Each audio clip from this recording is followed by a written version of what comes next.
मराठा समाजाला फसवण्याचं काम सरकारने केलं आहे। जुन्या चुका पुन्हा करून न टिकणारे आरक्षण समाजाला दिलं आहे। मराठा समाजाने निवडणूक लढवण्यापेक्षा जो मराठासाठी आडवा येत आहे त्याला मतदानावेळी आडवा करा, असं विजय वडेट्टीवार यांनी म्हटले आहे। आता संपूर्ण मराठा समाजाची समज झाली आहे किंवा मराठा समाजाला कळून चुकला आहे आणि सर्व रोष हा समाजाचा आता सत्ताधाऱ्यांच्या विरुद्ध आहे।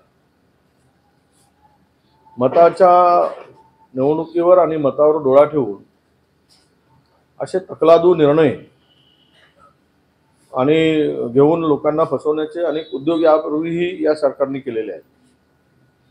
जर हा असा निर्णय मराठा समाजाने घेतला असेल तर आमची मराठा समाजाला विनंती असणार आहे, तुम्ही अशा पद्धतीनं उमेदवार उभे करण्यापेक्षा जो मराठा समाजाच्यासाठी आडवा येतो आहे त्याला आडवा करण्यासाठी मतदान करा।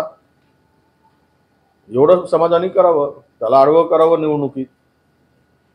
पण अशी उमेदवार उभे करणं हे लोकशाहीला मला वाटतं की किंवा तुमच्या मनातला राग हा काढण्यासाठी त्याचा उपयोग फार काही होणार नाही।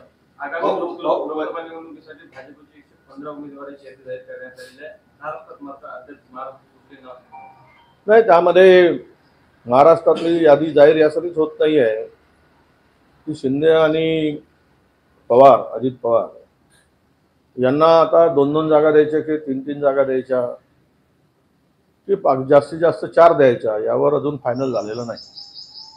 ते 4-4 जागा फायनल होतील त्यावेळेस मला वाटतं की महाराष्ट्राची यादी जाहीर होईल। वंचित बहुजन आघाडीने आव्हान केलेलं आहे, आंबेडकरांनी ट्विट केलं तशा प्रकारे की महाविकास आघाडीसोबत अजून कुठलीही चर्चा झाली नाही, त्यामुळे कुठल्याही कार्यक्रमाला कार्यकर्त्यांनी पक्षाचा आदेश असल्याशिवाय जाऊ नये। नाही, आता आमची चर्चा झाली।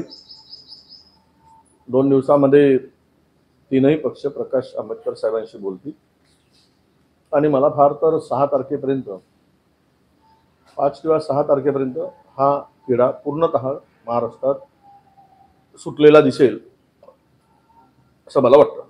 अमित शहा येत आहे विदर्भाच्या दौऱ्यावरती, त्यामुळे भाजपच्या कार्यकर्त्यांना कुठेतरी बळ मिळणार आहे आणि 2 ते 4 तारखेला या ठिकाणी राष्ट्रीय अधिवेशन देखील होत आहे, त्यामुळे कार्यकर्त्यांमध्ये उत्साह आणि अधिकच्या जागा निवडून आणण्यासाठी प्रयत्न असल्याचं भाजपकडून दावा केला।